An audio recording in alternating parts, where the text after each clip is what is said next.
El Sermón del Monte es de esas porciones de la Escritura que es bastante conocida, de la cual todos alguna vez hemos escuchado algo. Seguramente usted alguna vez ha escuchado algo, pero usted no sabía que estaba en el Sermón del Monte. Por ejemplo, esa frase popular que dice, buscad primeramente el reino de Dios y su justicia y las demás cosas serán añadidas, está dentro del Sermón del Monte.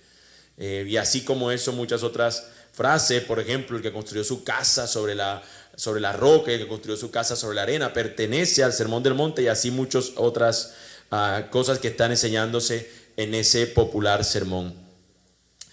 Nosotros también, dentro de las cosas que hemos escuchado del Sermón del Monte, seguramente alguna vez hemos escuchado algo llamado las bienaventuranzas, y eso es lo que vamos precisamente hoy a considerar, las bienaventuranzas, que vamos a explicar de qué se trata y también a su vez qué se espera o cómo nosotros podemos responder a lo que Jesús está hablando allí dentro de las bienaventuranzas. El término que yo he puesto, o lo que hemos mencionado acerca de bienaventuranza, yo espero que nos produzca a nosotros un deseo de poder estudiar acerca de esto, acerca de qué es lo que esto involucra y demás. Así que, para no dilatarlo más, vamos a ir a nuestro texto, Mateo capítulo 5, versículos del 3 al 12. Mateo 5 del 3 al 12. Leído el texto, oramos que el Señor nos dé sabiduría para poder estudiar este precioso texto, este contenido. Dice la palabra del Señor: bienaventurados, por eso se llama bienaventuranza, porque menciona continuamente esta palabra bienaventurados. Ahora miremos quiénes son bienaventurados, quiénes son estos que tienen que estar felices. Bienaventurados los pobres en espíritu, pues de ellos es el reino de los cielos. Bienaventurados los que lloran, pues ellos serán consolados. Bienaventurados los humildes, pues ellos heredarán la tierra. Bienaventurados los que tienen hambre y sed de justicia, pues ellos serán saciados. Bienaventurados los misericordiosos, pues ellos recibirán misericordia. Bienaventurados los de limpio corazón, pues ellos verán a Dios. Bienaventurados los que procuran la paz, pues ellos serán llamados hijos de Dios. Bienaventurados aquellos que han sido perseguidos por causa de la justicia, pues de ellos es el reino de los cielos. Bienaventurados serán cuando los insulten y persigan y digan todo género de mal contra ustedes falsamente por causa de mí. Regocíjense y alégrense, porque la recompensa de ustedes en los cielos es grande, porque así persiguieron a los profetas que fueron antes que ustedes. Oremos. Señor, esta es tu palabra. Esta es tu palabra, Señor, para nosotros en esta tarde noche ya. Y queremos, Señor, rogarte que las razones por las cuales tú nos hayas traído, Señor, a este lugar, a que nosotros podamos escuchar de este texto, de esta predicación, Señor, podamos nosotros estar con un corazón deseoso, un corazón que anhela, Señor, escuchar tu palabra. Señor, que más allá de cualquier otra motivación que nos tenga aquí reunidos, Señor, sea esta hambre y sed por tu palabra la que nosotros hoy podamos ahora pensar, Señor, en que necesitamos de tu palabra. Así que te rogamos, Señor, háblanos por medio de ella, para que tu nombre sea glorificado, Señor. Obra en nosotros de manera que cuando consideremos, Señor, estas cosas, podamos nosotros, Señor, nuestros corazones responder en alabanza, en adoración al Rey que nos da de su palabra, para que nosotros podamos meditar en ella. Te damos gracias, oh Dios eterno y soberano, por tu palabra. Amén. Amén. Mis hermanos, si yo les mencionara este tipo de personas, si yo dijera, toman mate, se saludan hombres y mujeres con beso en la mejilla, se piensa que son un tanto orgullosos y que el fútbol es una de las pasiones más grandes que tienen esas personas. ¿De quiénes estoy hablando? De argentinos, ¿no?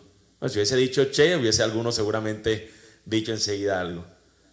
Ahora, si yo menciono Festival del Frito, Corralejas, 20 de enero, mote de queso, sabana y porro, ¿de quiénes estoy hablando? Del barranquillero. Buen chiste.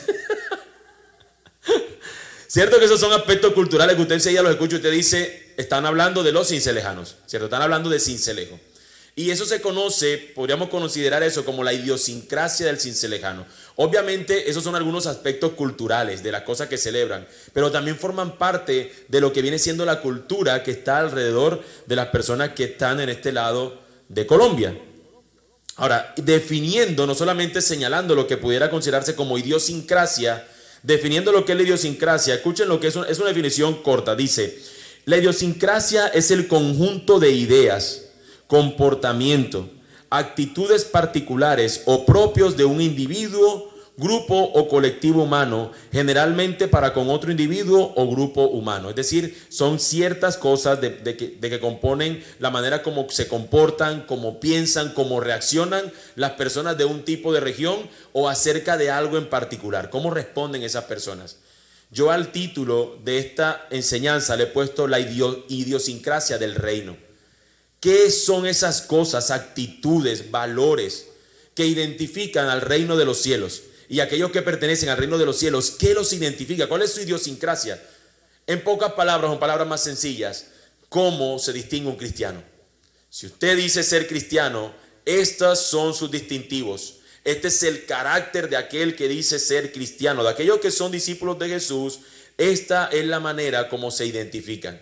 Las bienaventuranzas son eso, lo podríamos reducir o podríamos considerarlo eso, dentro de lo que hablábamos del Sermón del Monte, que es como este rey que se va a disponer a enseñarle a su pueblo cuál es su ley y su constitución. Él le va a hablar a su pueblo, sí es cierto, pero ¿cuál es mi pueblo? ¿A quiénes le voy a hablar? A los que pertenecen a este reino. Y los que pertenecen a este reino, estas son las cosas que los identifican, son rasgos distintivos, ese carácter que identifica a quienes hacen parte del reino de Dios. Y esto es coherente con el hecho de que Jesús está dando aquí la ley a su pueblo, la constitución. Y recordamos que eso es coherente con lo que en el Antiguo Testamento nosotros veíamos. Recuerdan que hablábamos que Jesús está aquí en el monte trayéndole a su pueblo lo que es su constitución. Similar a lo que veíamos en Moisés, que se sube en un monte y cuando desciende le da a su pueblo cuál es la ley que Dios pide para con ellos. Aquí veíamos en esa ocasión Moisés convocando al pueblo para que escucharan la voz de Dios. Aquí Jesús está convocando a su pueblo para darle precisamente, entregarle la manera de cómo su pueblo debe vivir de cara al reino que se les ha acercado. Lo primero que hace Jesús es identificar quiénes son los que forman parte del reino. Fueron convocados, ahora se les refiere su identidad, su carácter. Como si estuvieran ellos delante de la embajada y estuvieran diciendo, los colombianos son estos, tienen estas características, estas condiciones. A esta idiosincrasia del reino que señalo, la conocemos como las bienaventuranzas. Ahora, la palabra bienaventuranza viene del griego makarios, que significa feliz, feliz. Ahora, felicidad, alegría, gozo, son palabras que las empleamos para diversos momentos que pensamos que cuando aquí nos dice bienaventurado es simplemente decir, sé feliz, alégrate. Y entonces vamos a encontrar una especie de incoherencia porque nos va a decir en un momento, bienaventurados los que lloran. O sea, sé feliz, llorón. Es incoherente, ¿no? Tiene como una ambivalencia. Bueno, Jesús tiende a decir paradojas, pero acá la particularidad no es esa. Miren lo que nos dice un autor acerca de esto. Esta palabra makarios, que es la que está aquí considerándose en el griego. Yo normalmente no uso palabras del griego, pero a veces es necesario poder mencionarlas porque nos dan entendimiento acerca de lo que quiere decir ese texto. La palabra que se traduce como bienaventurado, makarios, implica esto. La palabra no se usaba para los seres humanos. Describía la clase de alegría que experimentaban solo los dioses o los muertos. Bienaventurados implicaba una satisfacción y suficiencia internas que no dependían de las circunstancias externas. Eso es lo que el Señor les ofrece a los que confían en Él. Es decir, cuando Él está hablando de Macarios, Él está diciendo, esto es una felicidad que no es la felicidad que tú conoces en este mundo. El pueblo griego decía, los dioses viven en una felicidad, en un estado macario, en una bienaventuranza porque están en un plano diferente, creían los griegos. Y a su vez cuando las personas morían decían, este alcanzó un grado de felicidad que nosotros no podemos tener. ¿Usted ha escuchado algo así que a veces pensamos que bueno, esta persona ya se fue, ya no vino a sufrir o algo así? Bueno, ese sentido de que esa persona ya no tiene que estar en este plano viviendo cierto tipo de aventura, Jesús va a decir, no No son esos dioses, porque no existen, entre otras cosas. No son los muertos los que experimentan. Aquí, en este reino que yo les traigo, ustedes pueden experimentar una felicidad que es distinta a la de este mundo. ¿Por qué? Porque el reino que Él trae es un reino distinto a este mundo. Así que lo que se consideraría que solamente pertenece a unos cuantos al pueblo de Dios puede ser dichoso, bienaventurado, feliz en este contexto, una felicidad distinta a la que el mundo puede experimentar, porque el reino de Jesús es un reino distinto al que encontramos en este mundo. Se trata de un reino diferente y los que pertenecen a este reino, la alegría se desborda de sus corazones. La felicidad, esta bienaventuranza se desborda de ellos. Es una dicha. Es una felicidad, un sumo gozo. No podemos compararlo con la alegría y la felicidad de este mundo. Mientras venía de Barranquilla para acá, vi 3 veces. Seguramente fueron más veces, pero la primera vez que lo vi me puse a contar si lo veía más veces. Lo vi 3 veces. No recuerdo en qué momento lo vi la primera vez, pero vi un letrero 3 veces de una publicidad de una bebida alcohólica donde decía que esta bebida alcohólica tenía menos contenido de alcohol, algo así, para que la alegría te dure más. Esa es la publicidad. Para que la alegría te dure más, te damos menos alcohol para que no te emborraches tanto y sigas ahí más entonado más tiempo, ¿no? Ahora, esa no es la alegría que está hablando el Señor. No es una alegría momentánea que se produce por momentos efusivos, por momentos de encuentro, por momentos cuando nosotros nos reunimos como pueblo del Señor para adorarlo. No, es algo que sale del corazón y que se evidencia cada día de nuestras vidas. Recuerden que el Señor le había dicho incluso a Abraham: en ti serán benditas todas las familias de la tierra. Este sentido de bendición, de algo que les viene, que lo cantábamos ahorita cuando hablamos de por fe. Es un asunto de que supera lo que nosotros pudiéramos pensar. De hecho, diría el autor de la carta a los Hebreos que Abraham tenía una fe puesta no en la tierra que él iba a adquirir aquí, sino en una tierra, en una ciudad celestial. Es lo que por fe él sabía que iba a ocurrir, y es lo que aquí está representando este asunto de bienaventuranza, este Macarios.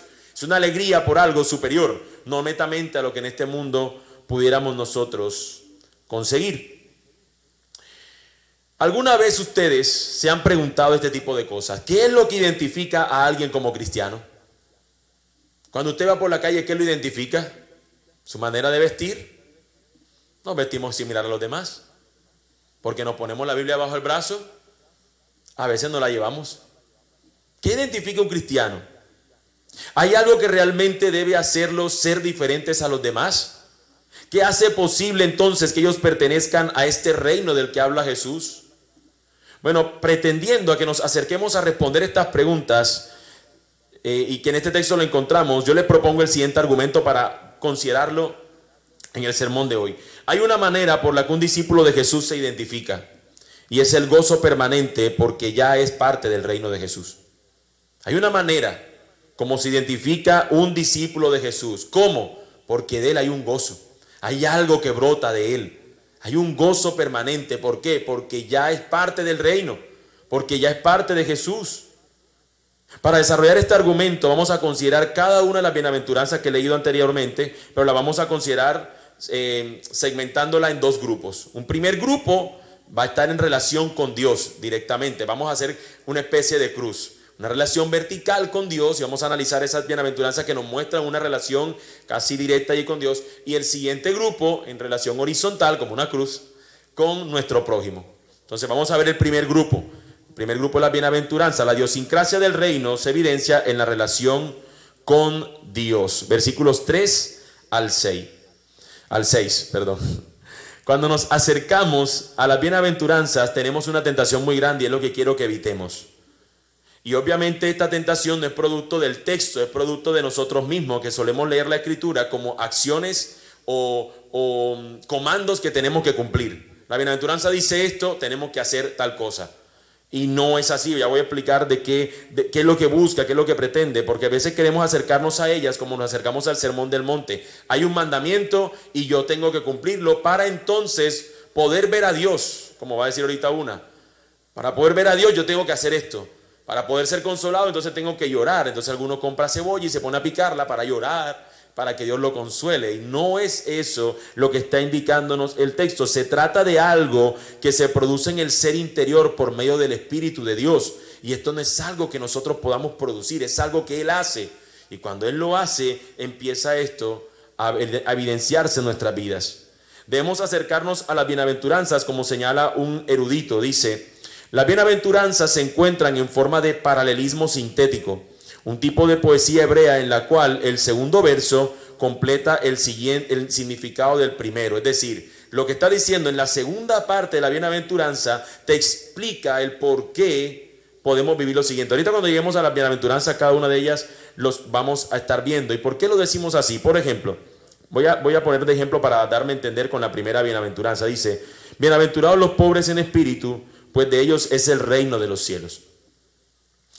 Estos pobres en espíritu, si ustedes se dan cuenta, bienaventurados, no nos dice una acción concreta que tendríamos que hacer, pero lo tomamos. Hay que ser pobres en espíritu. Pero ¿en qué momento nos dice que hay que ser o hacer? No se nos expresa una acción como tal, se nos expresa simplemente algo de lo que son el reino de los cielos. Hay una bienaventuranza para ellos son felices. ¿Por qué? Por una pobreza en el espíritu. Y vamos a ver de qué nos quiere decir esto. Esa actitud habla acerca de nosotros mismos. El texto dice, bienaventurados los pobres en espíritu, pues de ellos es el reino de los cielos.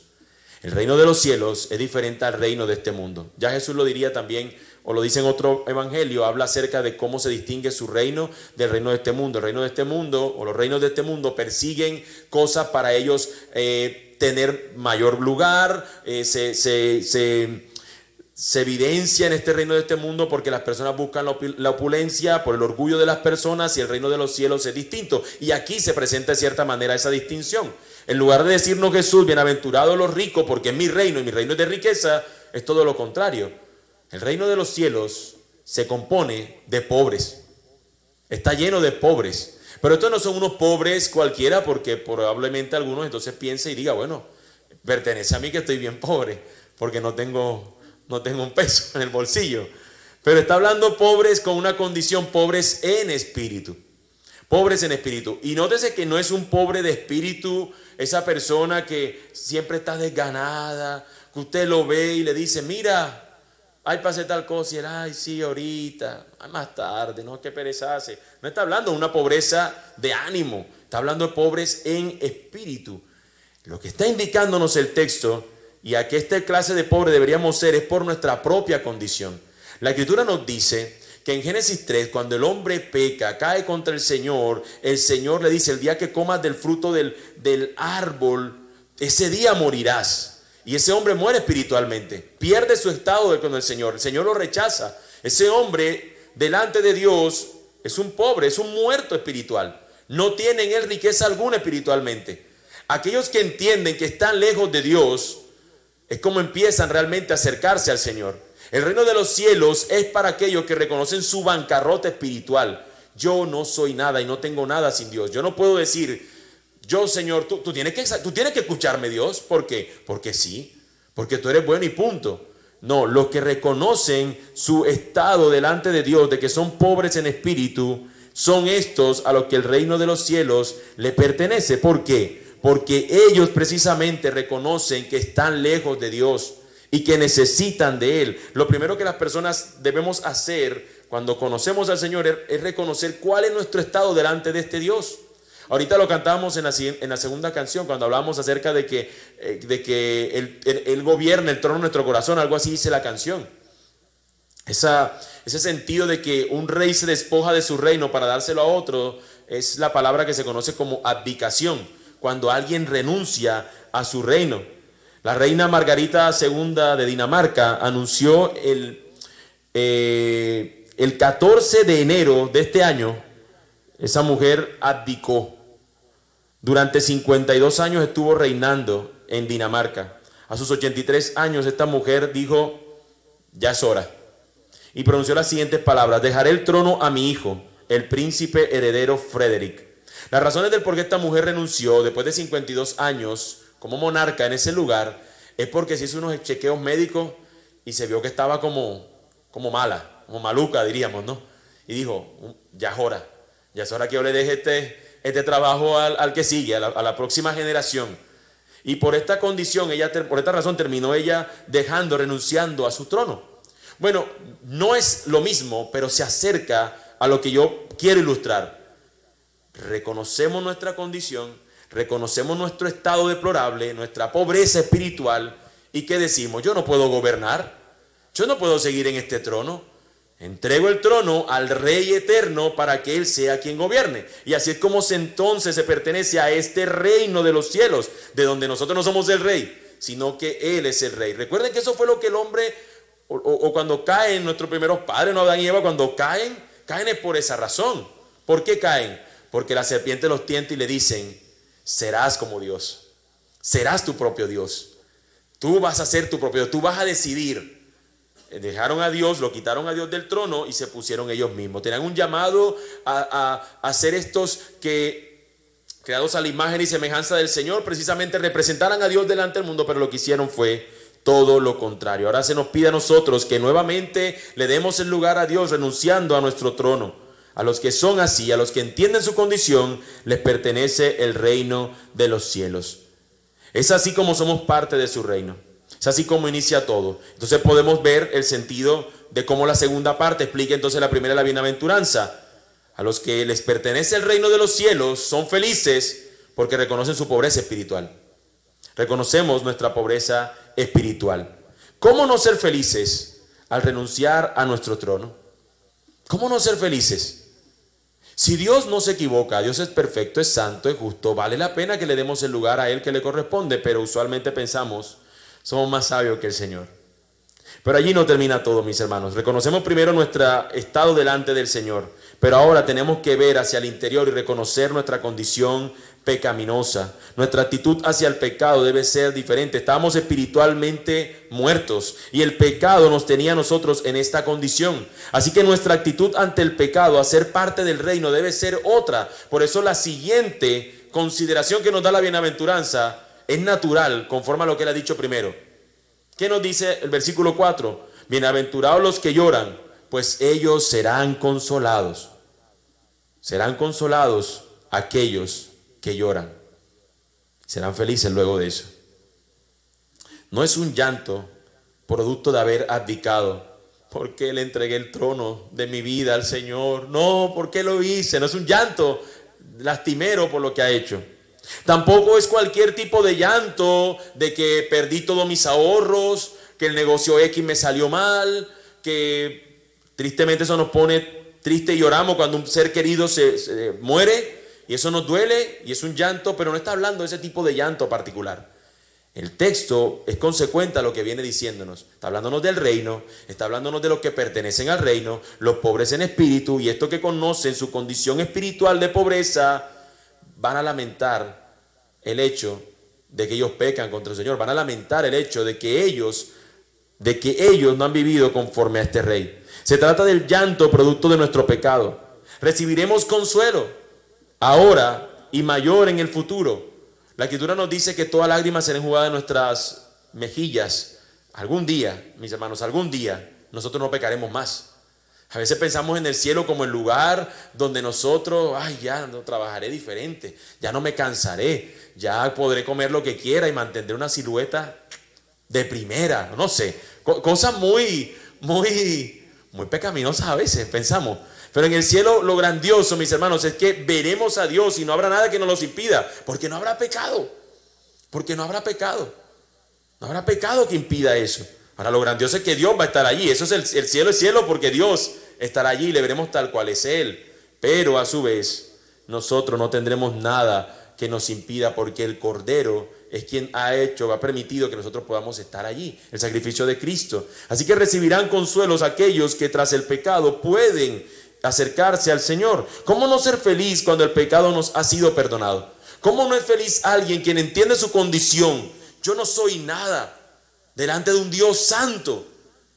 Y este Dios santo, yo he pecado contra Él. Miserable de mí. ¿Recuerdan ustedes aquel hombre que va a orar y está allí junto a un fariseo? Y el fariseo dice, Señor, gracias que no soy como este miserable pecador. Y el hombre se veía a sí mismo y se veía como perfecto.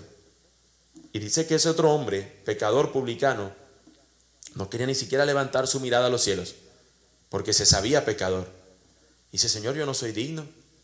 No soy digno. Y ese hombre allí sollozando dice, ¿quién de ustedes cree que de esos dos hombres fue perdonado? Aquel que reconoció su condición de pecador.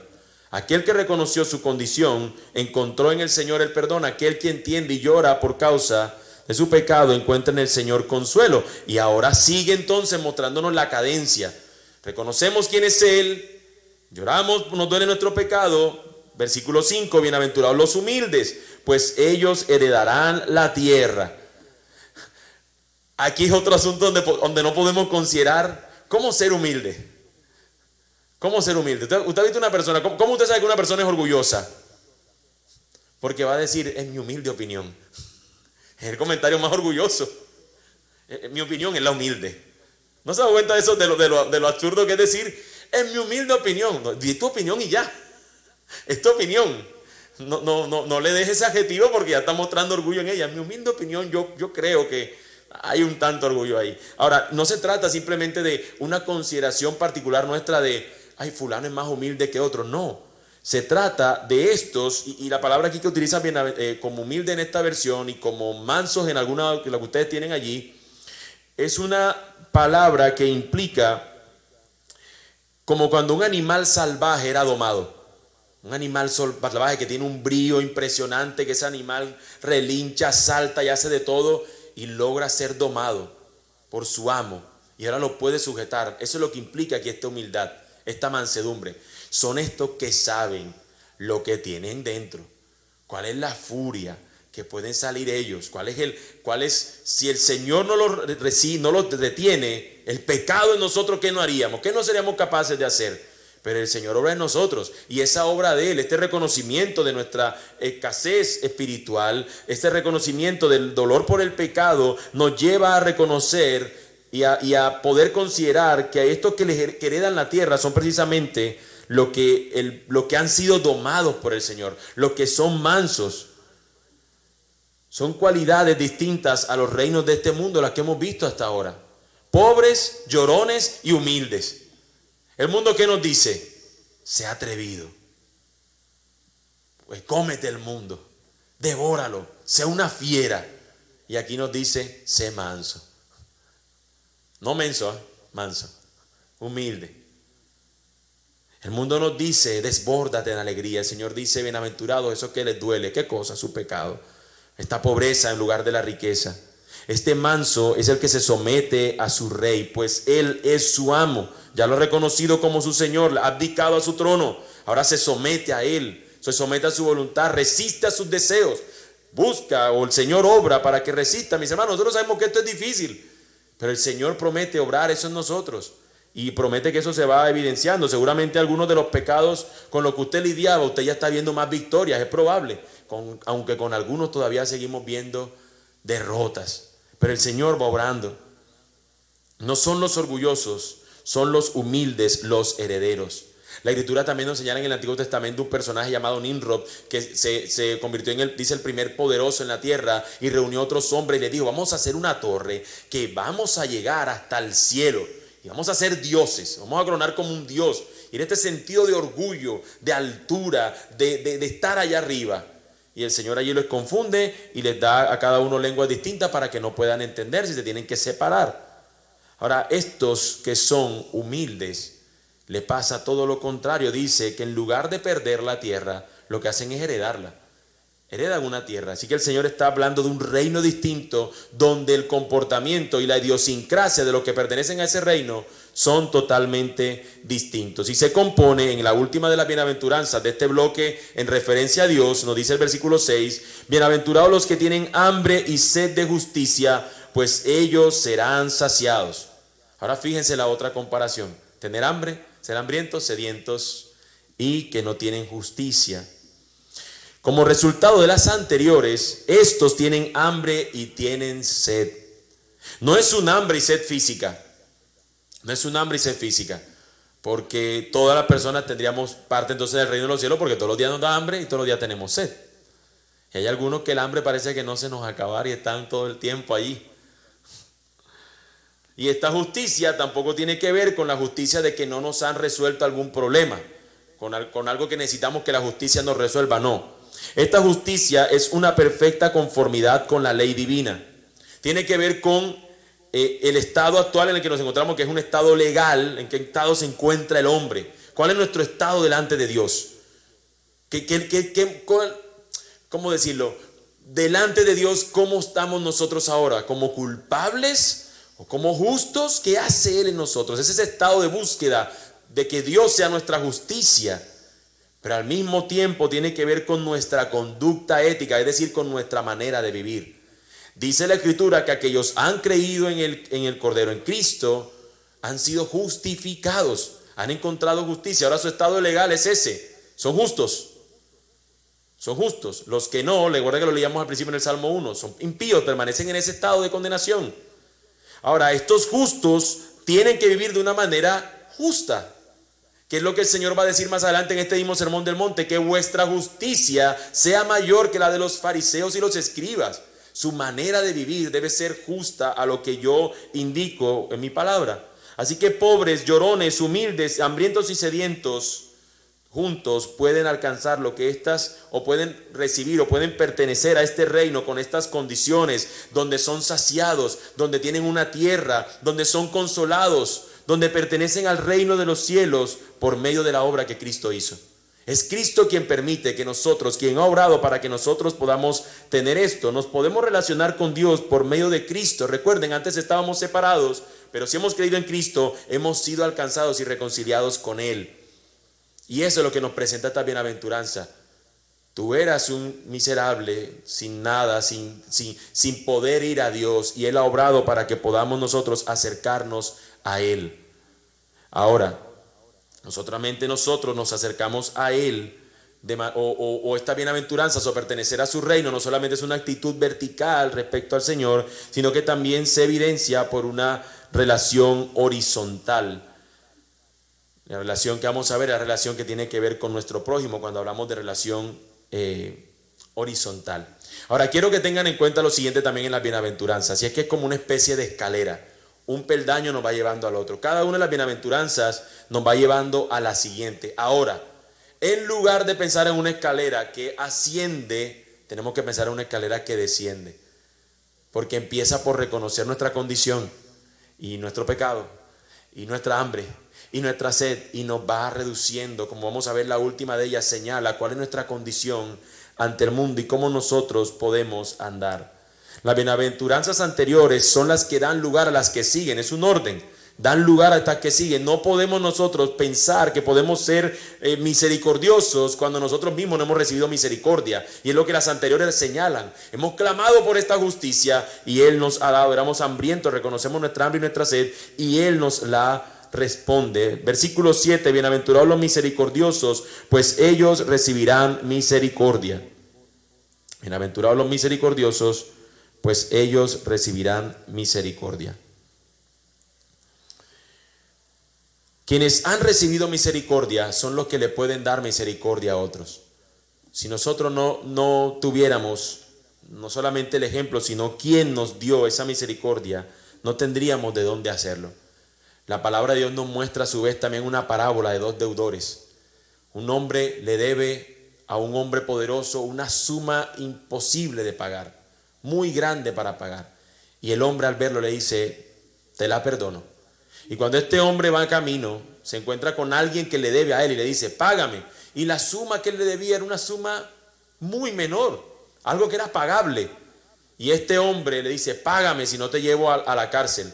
Y cuando el hombre más poderoso se da cuenta de lo que hizo le dice, ¿cómo es posible que tú, recibiendo un perdón de deuda tan grande, no puedas perdonar al que te debe una cosa que es ínfima?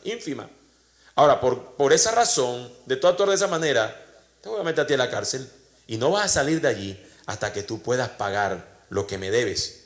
Recuerden, es una deuda impagable. No podía salir nunca de la cárcel. Y ese es nuestro estado con Dios. Nuestra deuda respecto a Dios es impagable. Por eso reconocemos nuestra escasez espiritual. Yo no tengo plata para pagar mi deuda contigo, Dios. No es una deuda de vida, netamente, sino mi condición espiritual. Señor, yo te he debido dar gloria y yo no puedo hacerlo. Mi vida continuamente, yo peco. Pero en Cristo, Él sí lo hizo. Y por eso yo puedo acercarme a Él confiadamente por la obra de Cristo. Aquí vemos lo mismo. O vemos una respuesta a eso. Hemos recibido misericordia para que ahora a otros le podamos dar misericordia. La manera como actuamos con nuestro prójimo es de manera misericordiosa.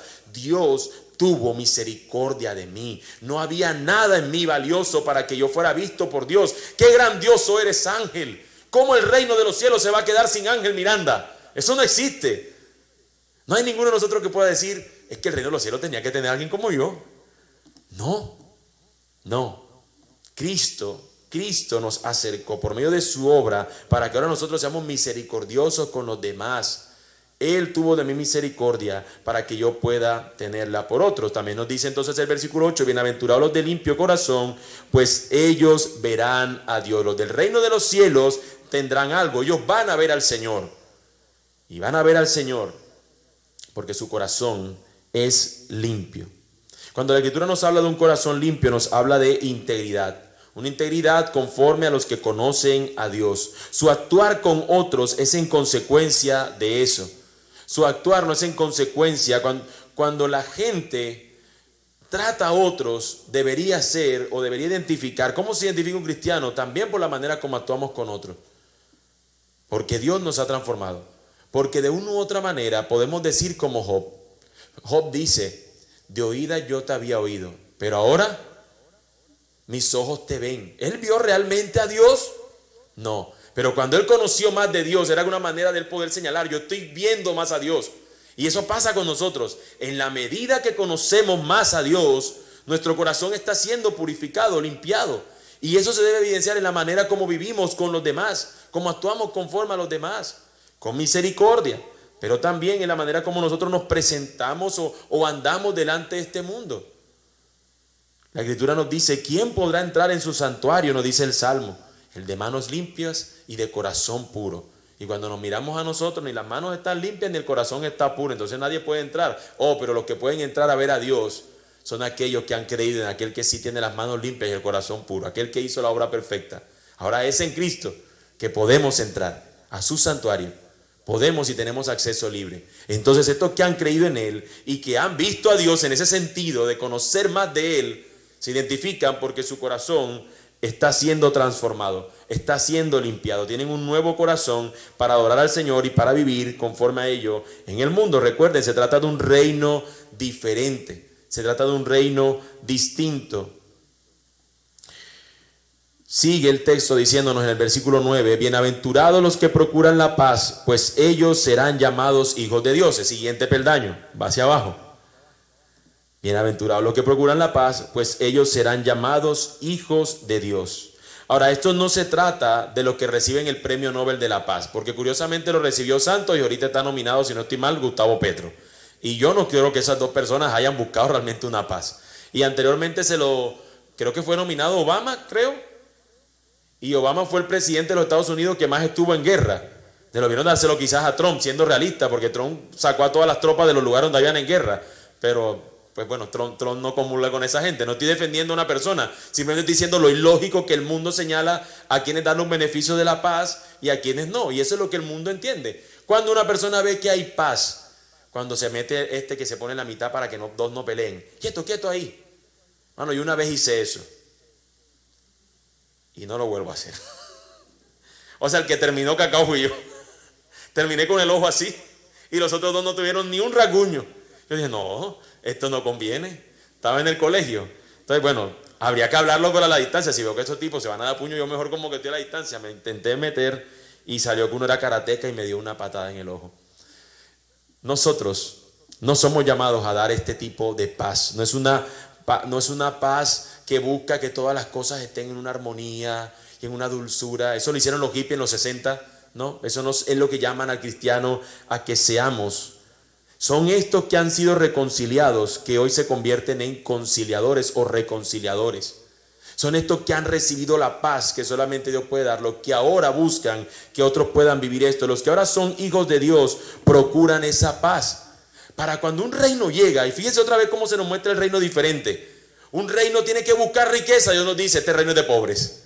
Un reino busca que todo el mundo tenga, mira, en mi mandato yo te prometo que tú vas a tener todo. No estoy señalando otra vez a un hombre particular, sino que me dio un poco de risa que normalmente un presidente cuando llega al poder normalmente dice cosas de entusiasmo. Y en estas semanas atrás, bueno, el año pasado cuando escuchaba al presidente de Argentina, que lo primero que dice es, no hay plata. Y tú dices, oye, ese mensaje es el mensaje más antipopular que puede existir porque las personas quieren que les digan cosas de esperanza. Y aquí está Jesús siendo realista, más realista que este señor. Yo estoy simplemente poniendo un ejemplo. Pero Jesús está diciendo, mi reino no van a ser de ricos, sino es que un reino diferente, son pobres, espirituales.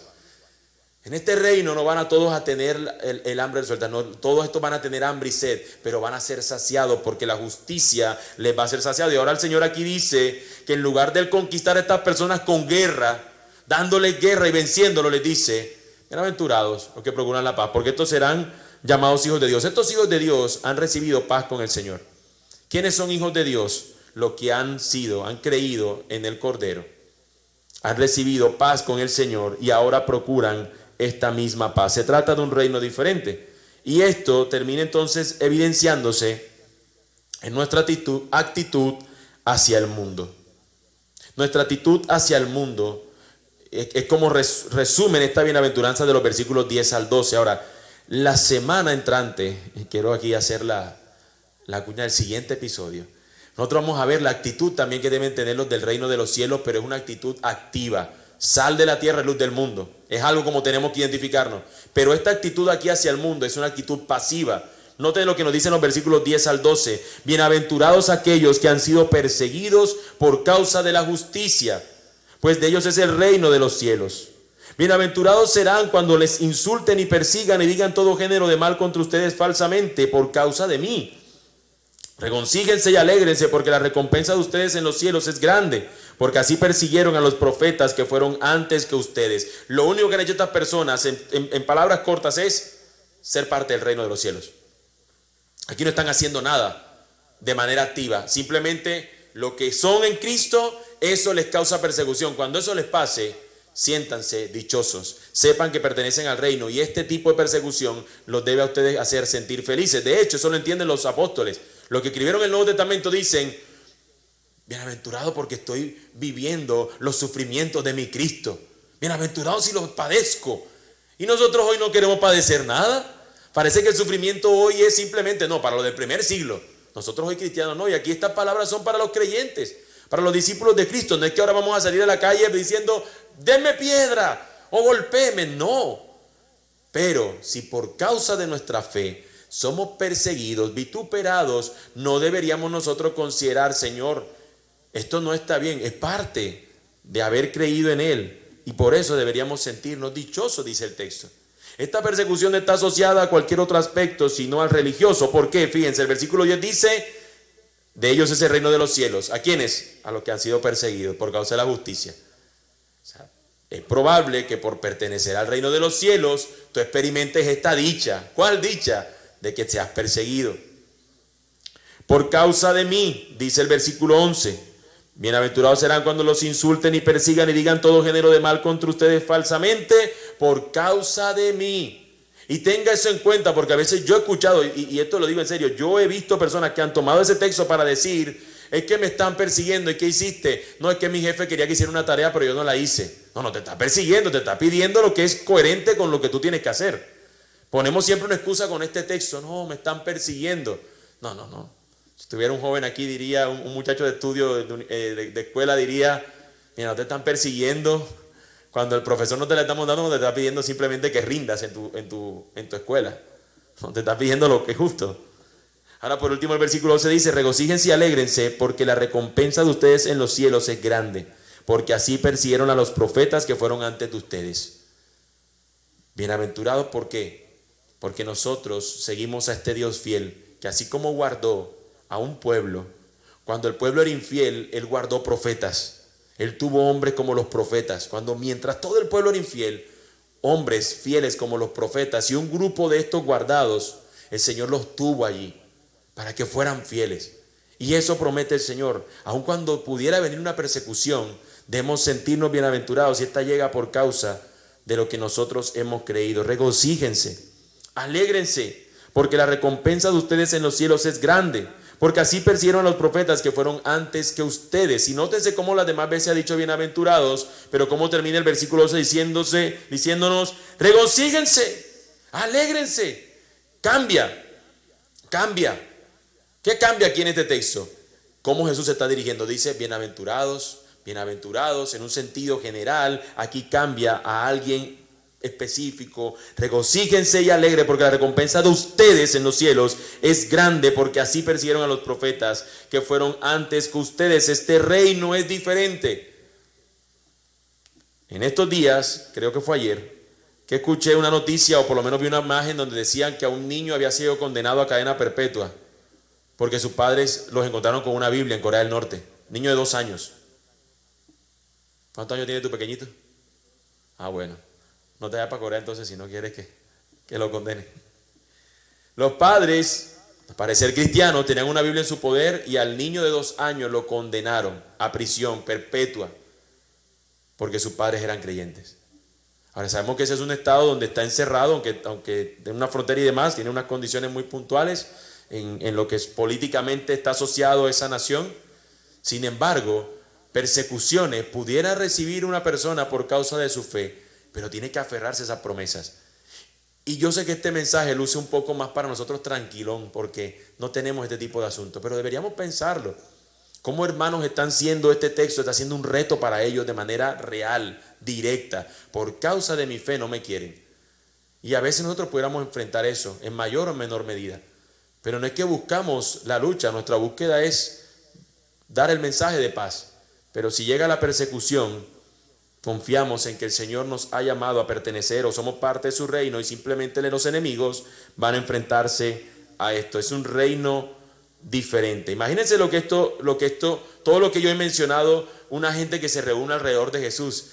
Este hombre tiene algo que decir, nos vamos a reunirnos. Jesús empieza diciéndole, bienaventurados los pobres en espíritu. ¿Cómo así? Y termina diciendo, bienaventurados cuando te persigan por causa de mi reino. ¿Qué está haciendo Jesús? Está sacudiendo el árbol para saber quiénes se quedan sujetos a la rama. Porque eso al final va a decir, no dice bienaventurados, sino aquellos que creen en mis palabras son como una casa sobre la roca, pero los que no son como una casa sobre la arena. Van a venir las embestidas y los que están sobre la roca van a permanecer. ¿Sobre qué vas a permanecer tú? Recuerden que nosotros hemos fraccionado este sermón, pero es todo un sermón de 3 capítulos. Es una sola historia y por eso termina ahí siempre. ¿En qué vas a permanecer? ¿A quién vas a dar gloria? ¿A qué reino? ¿A quién vas a entregar tu corazón? ¿A este mundo o al reino de Jesús? ¿Al reino de este mundo o al reino de Cristo? ¿A quién vamos nosotros a rendir alabanza? ¿A quién nosotros nos vamos a rendir en adoración? Jesús es distinto y su reino produce algo mayor. Regocíjense, gócense en los cielos. Lo que ha dicho Jesús no contradice el Antiguo Testamento, sino que lo cumple. Él habla y siempre ha llamado a su pueblo a que encuentren regocijo en Él. Veíamos precisamente en el Salmo 1 que leíamos al principio, que hay una bienaventuranza ahí también. Bienaventurados. ¿Quiénes? Los que permanecen sujetos al río que fluye agua viva. Pertenecen a un manantial que fluye. Lo mismo es en este caso. Bienaventurados, ¿quiénes? Los que pertenecen y permanecen en el reino. Hay una manera por la que un discípulo de Jesús se identifica y es por ese gozo permanente, porque ya son parte del reino de Cristo. Bienaventurados. Es en Cristo, mis hermanos, que podemos nosotros vivir esto, pues Él lo hizo por nosotros primero.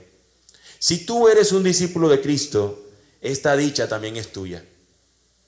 Piensa en un momento de esta semana en lo cual es la agudeza, la dureza de la vida, por la razón que sea, te haya llevado a sentirte como el peor de los mortales. Todos experimentamos esos momentos. Bueno, no sé si esta semana precisamente, pero en algún momento de la vida nos sentimos que lo peor que le puede pasar a una persona nos está pasando a nosotros. Luego buscamos algún video en algún lado para encontrar a alguien más miserable que nosotros y entonces decimos, por lo menos no soy como aquel que está tirado en el piso. Nuestro consuelo debe estar en que vamos a aquel que cuando lloramos y delante de Él nos consuela. Es ese llanto por la condición nuestra pecaminosa, pero que al mismo tiempo reconoce que en Él podemos ser saciados. ¿Cómo no alegrarnos por lo que Él ha hecho? Por un momento pudiéramos nosotros tener las mayores de las escasez, o la mayor de las condiciones, o la condición más difícil ahora mismo. pero lo tenemos a Él. Y si lo tenemos a Él, yo sé que es un cliché, lo tenemos todo, pero debe ser una verdad. Eso es lo que Cristo está diciéndole aquí a estos que están reunidos allí. Se sienta, viendo la multitud, subió al monte y sentándose les enseñaba diciendo, y empieza a decirles estas palabras. Estas cosas nos deben identificar. Así como el mote de queso apunta a esta tierra, las bienaventuranzas nos señalan a nosotros la idiosincrasia de los que pertenecen al reino de los cielos. No diga, las bienaventuranzas son el mote de queso nuestro. No, simplemente estoy haciendo una ilustración. Pero se entiende, ¿no? Que lo que nos identifica, si somos de Cristo, es que somos dichosos porque ahora vivimos esta realidad. Cuando yo creí, yo no sabía que yo estaba renunciando y estaba reconociendo mi escasez. Si tú estás aquí sin Cristo, si alguno está aquí sin Cristo, así es como empieza a acercarse al reino de los cielos. No tienes que pensar en cómo ser pacificador o en cómo ser limpio de corazón. No, no, no. Reconoce hoy tu condición delante de Él. Reconoce tu estado. Delante del Dios Santo, tú eres, lo que la Biblia señala, lo que somos nosotros, pecadores.